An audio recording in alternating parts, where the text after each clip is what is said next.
Daniela Ellerbeck, FORSA's legal advisor, and today I will be discussing the Department of Home Affairs' recent comments about clamping down on foreign religious workers with FORSA's Executive Director, Michael Swain, who is joining me on the call. Good day, Michael. Hey, Daniela, it's going to be a good chat. Wonderful. Michael, can you give us some background on why Minister Motsoaledi made his recent remarks indicating that the Department of Home Affairs is considering looking into ways of clamping down on foreign nationals looking to perform religious work in South Africa? The minister was before Parliament last week on Tuesday, specifically before the parliamentary committee that is doing an inquiry and an investigation into the disappearance of Shepherd Bushiri, who, as you might recall, was up on some pretty serious money laundering and fraud charges in the Pretoria High Court, and somehow managed to get on a plane and get back to Malawi, and they've been trying to get him out ever since, unsuccessfully. And they're also trying to figure out, like, how did that happen in the first place? So that was the context of the remarks, which is significant, of course, because it is quite an embarrassment, I would say, to the department that this happened in the first place. That is totally understandable. Now, Michael, I mean, I know that the minister also mentioned the trial of Timothy Umatozo, and he was specifically speaking about foreign religious workers in the sense one got from the media that they are prone to be criminals. What do you have to say about that? Well, I think that was really the big problem that emerged from the interview, is that clearly the minister was under pressure. He was having to, in some sense, explain or justify what happened. And clearly these are foreign nationals who came into this country, and obviously Matosa is still here as religious workers, and yet they have committed some serious crimes. But I think the problem is that when you start to draw, which the minister seemed to do, a kind of a link between foreign nationals who are religious workers and criminals, and somehow say that if you're a foreign national who comes in a religious worker, you may be more inclined to commit crimes than anybody else. That's obviously a very serious problem, because you cannot and should not simply just sort of blanket whitewash all foreign national religious workers as criminals. It's actually very counterproductive and unconstructive to make that type of assertion. Because it almost seems as if the minister in his meeting with Parliament, if one looks at what was reported in the media, seemed to say that criminals are using the blanket or the cloak of coming in as religious workers in order to commit crimes. But then the solution isn't to make it harder for all religious workers to get in the country. The solution is to do a proper inquiry when someone applies for a visa. So, Michael, that brings me to my second question, which is, what powers do the minister have? Or what powers does the minister have to regulate visa allocation in South Africa?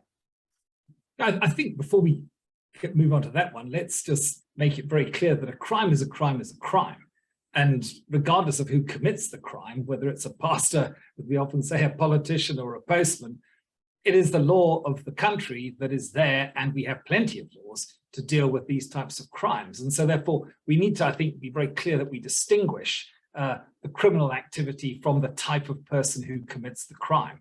But to answer your question, when it comes to what criteria can the Department of Home Affairs specify before it grants any form of visa, the answer is pretty broad. I mean, that's what they're empowered to do.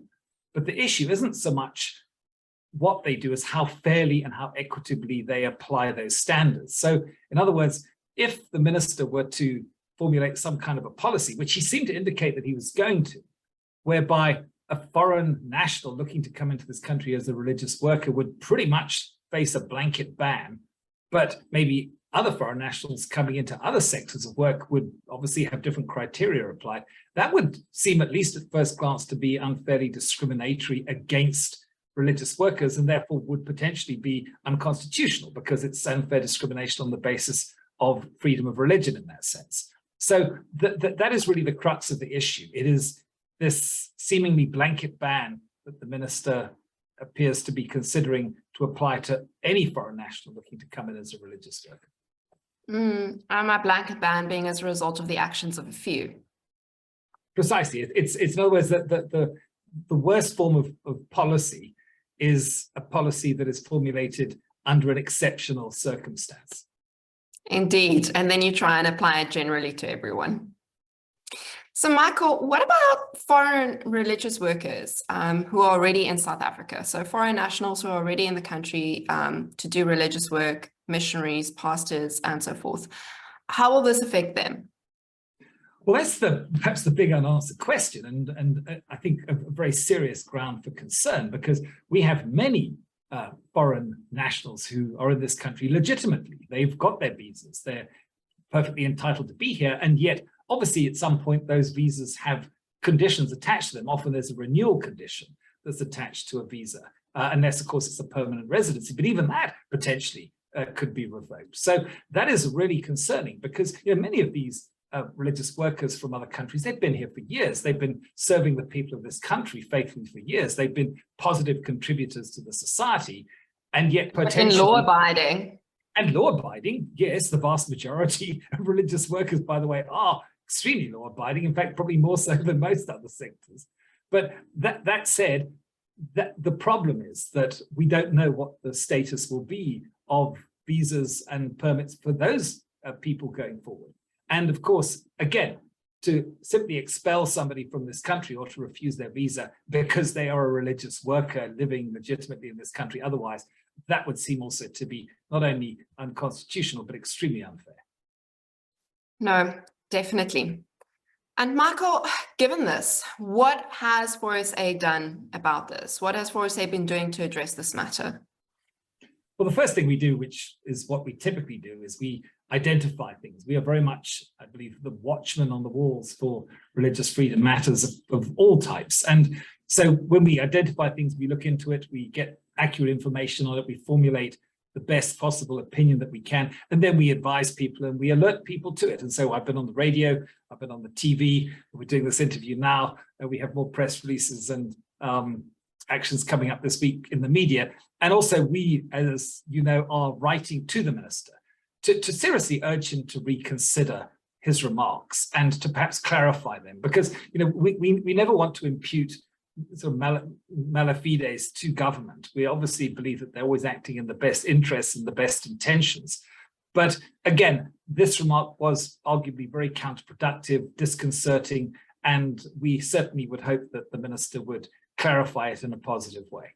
And it's also raised a lot of alarm amongst foreign nationals who are in the country for religious purposes, because they don't know the status of their visa going forward once it's up for renewal, like you've said, or their permanent residency once it's up for renewal. Because that was also something the minister seemed to indicate, was that they're going to clamp down and close down the routes available for foreign nationals to be able to obtain permanent residency in the country if they're here for religious purposes, for religious work. Yeah, and as I say, all of the above, that's all very concerning. And again, we just hope that at the end of the day, fair standards will be applied. Obviously, if you come in and you break the law, or maybe if you break your terms and conditions of the visa that you've been allocated, then fair enough, government can and should deal with you. But up until that point, we believe that we should be allowed to freely express, live out, preach, teach our faith, no matter what that faith is, without fear of sanction by the state, least of all on the basis of the fact that you come from another country. Exactly. Michael, thank you so much for your time this afternoon and for doing this interview. Thank you. Good day. This is Daniela Ellerbeck, the legal advisor to Freedom of Religion South Africa. Remember to like and share this video, and then click on the subscribe button to make sure you never miss our video updates on vital religious freedom issues.